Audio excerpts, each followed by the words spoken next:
you fed up with distractions holding you and your team back from its full potential? We've got the antidote to your distraction dilemma. It's time to stop letting distractions control your life. And in this video, we'll reveal the cure to your distraction addiction and have you moving toward your goals faster than ever. Say goodbye to stress and unfinished projects and hello to the sword of focus. Hey there, I'm Anthony Samuel. I'm a trained scientist with a passion for leadership, and this channel is a documentation of me and my journey to becoming the best leader on the planet. Let's get into it. I hear it every day, the excuse of something not being done because there's just not enough time in the day. Well, I hate to break it to you, but it's never about time. It's just about focus. And I bring you the sword of focus. The sword of focus has 3 elements to it: sharpening your sword, so the blade, the grip. Every sword has a unique grip for its handler. And then 3, the use of the sword in battle. Number 1, the art of sharpening your sword. Sharpening your sword is what you do before you go into battle. And what this looks like is preparing yourself the best that you can, getting ready for the task at hand. If you've seen my last video, this is basically the paradox of the setup. You can check out the video on highlighting the setup in the description. So sharpening your sword is you want to make it as difficult as possible to become unfocused. What this looks like is before you even try to do anything, you have eliminated all distractions before you even try to attack your priorities. So this looks like 1, taking away all of your distractions, and 2, making it difficult to be distracted. 1 is an environment and the other is a behavior. I'm a very big fan of Alex Hormozy, and you can see in his earlier videos where he's literally working in a closet. And I know you can't really work at a closet in your corporate office, but some people have do not disturb flags that they put on their desk that they raise up when they don't want to be bothered to try and get into some deep work. A personal strategy that I like to use is I put headphones in, even if I don't want to listen to music, but I will put headphones in and I'll set up a fake meeting on Teams to where people can come by, they see me on my headphones, they see the Teams window up, and they automatically assume that I am in a meeting. If anyone at my job sees this, pretend like you didn't. Thanks. Number 2 is the grip. And the grip is very unique because each person has a different grip that fits their hand. The analogy to the sword of focus is really attacking your priorities. And I was very intentional when I used the word attack your priorities because I think people make priorities and they do them, but they don't attack their priorities. Focus is just like a beam, and a beam works off the formula of energy times surface area equals work. Basically, energy can be equated to force, or the amount of energy or effort it needs to work or apply a force. You need to think about your focus as a beam, and the formula for the beam is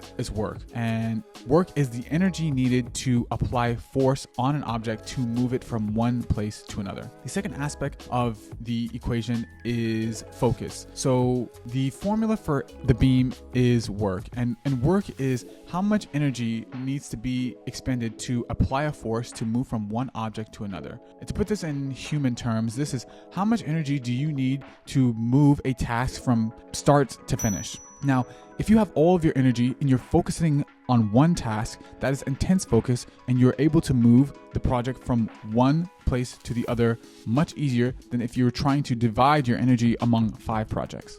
And that's basically how you need to think about your focus, is how much energy does this task need? Can I focus all of my energy onto this one task to help move it forward faster? The last and most important aspect of the sword of focus is knowing the signal versus the noise. Now, in battle, this would look like knowing who is your enemy and knowing who is your friend. I think we're very good at understanding what our priorities are, but we're not very good at identifying what our priorities are not. And that's what I mean by identifying the signal to the noise. The signal is the things that we care about, and the noise is the things that we don't care about. And we experience this in the science world. When we're looking at our data, some of the data is just noise. It's the instrument trying to do instrument things, and it's not real data. And we have to decipher whether or not the signal that is given off by the instrument is the real data or noise given off by the instrument. As a leader, you need to communicate clear priorities. And in my experience, you also need to communicate clear things that are not priorities. I think when the team is unfocused, it's frustrating to the higher performers the most because obviously they put out the most output on the team. And when you tell them that everything is important, they feel like nothing is getting done because everything is important, everything is a priority, and everyone is working on everything, but nothing is moving across the finish line. And it's demotivating and overwhelming, and it doesn't make really logical sense because if everything is important, then therefore nothing is important. So I challenge you, when you're giving your team direction, to not only identify the priorities, but flat identify the distractions as well. This little tinkering of my to-do list has changed the way I approach work in the last 6 months, and I have been more focused than I ever have before,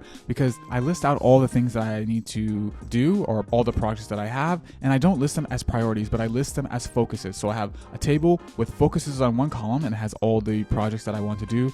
My YouTube channel, I'm learning Spanish. That's a high focus area for me, and I'm trying to learn coding as well, a high focus concentration, and everything else has to be listed off as a distraction. And I think it's important to not only identify them as a distraction, but write them out as a distraction. I have 2 tables when I list my priorities. I list my priorities and I say focuses. And as I said, I have YouTube channel, Spanish, and Python coding. And on the next column over, I have distractions. And that's literally everything else that will distract me from the priorities. So as a leader, I think that you really need to communicate the priorities, obviously, but I think it's even more important to communicate the distractions, because often we don't work on the distractions, not because we want to work on them, but because we don't want to work on the priorities. The priorities are usually not as fun. They're harder, they're more difficult, they require more work. So the thing that really transformed the way I began to work through my projects was clearly identifying the priorities and things that were distractions. And a distraction is literally anything that is not a priority. Writing all those things down prevented me from entertaining the thought, because I had clearly labeled them as a distraction and not as a possibility. I really want to show what this looks like in real life. Is say you want to improve your relationship with your significant other, but you seem to not be able to find quality time for each other. However, you both watch 5 hours of Netflix a week. I think some questions that you can ask your partner or talk to your partner about is Netflix the definition of quality time between the both of you? Maybe even just calling out that Netflix is quality time for the both of you can help you both understand that you are spending quality time together. If Netflix is not quality time, then can you schedule times that is appropriate to watch Netflix, because the times where you're together is quality time? Or can you change the password to reduce the easiness or the ability to watch Netflix during quality time? These are things that you can do to help you focus on the thing that you want to focus. And in this case, it would be spending quality time together. Another really good example of this is you may have a really talented team, but they just struggle to deliver on time. Obviously, talent is not the issue, but it's because the team is distracted. So maybe in the next team meeting, you can list all the things that the team is working on and have the team agree on which one of those things are priorities and which one of those things are distractions. You don't even have to rank the priorities, but just by simply identifying these things, X, Y, Z, are distractions, can help your team get back on track and working on the correct things for them to be able to deliver on time. The last example I'll give is something that I think all highly effective people do, and that's plan out their week. So when you're planning out your week, you plan out your week, but you close your agenda and really anxious about whether or not you're going to be able to complete all the things that are on your list. And I think one of the things that you can do is, number one, sharpen your sword, and that's eliminate all the distractions. Are there anything that is in there that's not a priority for the week? Is there anything that's in your agenda that if this thing doesn't get done, then all the other things don't matter? And make sure that that thing gets done. We can use getting a grip on our priorities. We can prioritize things that we want to get done first and call out the distractions as well. We can list all the things that are important. We can prioritize the things that are happening in the week as priorities. Those things that if this doesn't get done, then nothing else matters from the week. And lastly, we can brainstorm things that can possibly knock us off track. Is it traffic? Is it getting caught up with social media? Is it anything that will knock you off track of the goals that you want to complete for the week? Sometimes you guys have probably noticed as leaders that other people's emergencies or accidents become your emergency or accident, and it moves your schedule, and it creates less time for you to deliver on your deliverables. But I really think that you need to think about this quote that I heard from The Subtle Art of Not Giving a Friend by Mark Manson. And the quote is, something may not be your fault, but it still is your responsibility. And I think that is an important aspect to understand, that as a leader is a lot of things are not going to be your fault, but it's your team, it's your ship, and everything that happens on your ship is your responsibility. So using this sort of focus can really allow you to keep a grip on the team or the project or the ship that you are running to be highly effective no matter what may get in your way.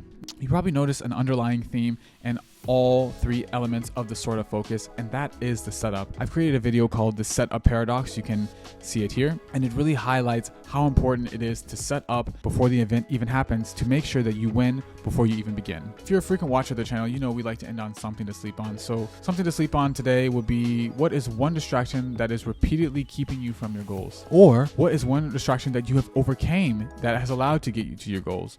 I think the stories either way would be great to share to help people in their personal journey to success.